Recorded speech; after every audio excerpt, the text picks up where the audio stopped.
Church, it is wonderful to be together again this morning. We're reading from Job chapters 38 to 40 today. And it is just going to be difficult for me to describe how powerful of an encounter I've had with the Lord in my devotions this morning as I've read these chapters. And I am trusting that you will meet the Lord as well. For anyone that's a little bit familiar with the book of Job, we know that in chapter 38, where we're starting today, this is the time that many of us have been waiting for. Job's done talking, the friends are done talking, and now it's God's turn. And what I am just struck with right away as I read chapter 38, verse 1, is something that I don't know that I've seen before, but it really stuck out to me, and this is powerful. It says, "Then the Lord answered Job out of the storm."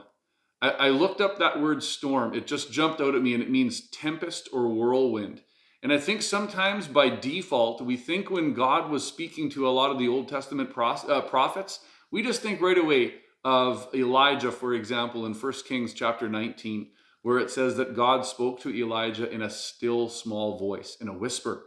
And that's a wonderful picture of how gentle God is. But in this context, God is speaking to Job out of a whirlwind, out of a storm.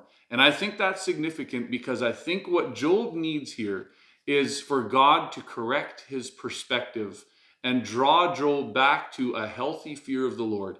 And here's what I mean by that. In 1 John chapter 4, it talks about that perfect love drives out fear. And this is not the kind of fear we're talking about here. We're not talking about a fear that makes us afraid in the sense that now we want to run away from God. What we're talking about is a reminder of how awesome and how holy and majestic and wonderful God is, to the point where this experience draws Job to such a deep reverence and respect and awe of the Lord that even though he would have reason to be terrified, it actually draws him close. And that's the kind of fear that we're talking about here, the fear of the Lord that draws us near and gives us a desire to stay right there. And so Job is being spoken to out of the storm. Now, just imagine this, if you will. It's difficult maybe to imagine, but imagine that you're Job and you are sitting there having been stripped of everything in your life. Your friends have finally stopped talking, even though they've been accusing you. And now when you want to have the meeting with the Lord that you finally get and have been looking forward to, you are sitting there on the ground and this storm comes at you and this voice is speaking to you. I mean, put yourself in Job's shoes. You would no longer be thinking, oh, I can't wait for my encounter with the Lord. You would be thinking, I hope that I survive and that God in his mercy is not going to completely consume and destroy me. That's, I think, where Job is at here. And so then if you look at verse 2 and 3, you'll see that God is asking Job a question. And he's going to go on to ask him a lot of questions. But here's the thing. We got to remember, when God is asking us a question, he is not looking for information. He is looking for us to understand something about our heart condition or something that God wants to teach us. And that is the point. And so now Job is going to get asked, confronted, if you will, by the Lord in a number of different questions that Job would have no way of knowing the answer to or knowing how to understand, even to explain it to the Lord. And that's the point. And God reminds Job of how far he falls short of the glory of the Lord. And then if you look in chapter 40, we're going to see Job's response. God's going to give him a little window to respond, and then he's going to continue asking Job questions. And Job gets to this place where he just simply says to the Lord, I am not worthy. I have made a mistake in what I have desired.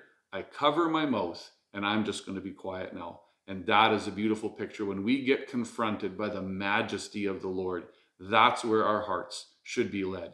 And so maybe a few questions that you want to ask yourself today. Question about the fear of the Lord. Ask yourself, if I am afraid of something, what am I afraid of? This same situation happened to the disciples with Jesus in Mark chapter 4, where they were afraid of their situation in the storm. But then it says when Jesus got up and rebuked the storm, then they were terrified of Jesus. Ask yourself, where is my fear placed? Is it placed on my circumstances, like Job's, like the disciples? Or am I actually walking in a healthy fear of the Lord and a reverence and an awe toward him? And I would also just encourage you to spend some time imagining yourself in Job's place and seeing the awesome wonder of the Lord displayed before you, and just spend some time praising and worshiping the Lord in that place. He is so worthy of our praise, our worship. Spend some time there today. Blessings in your day.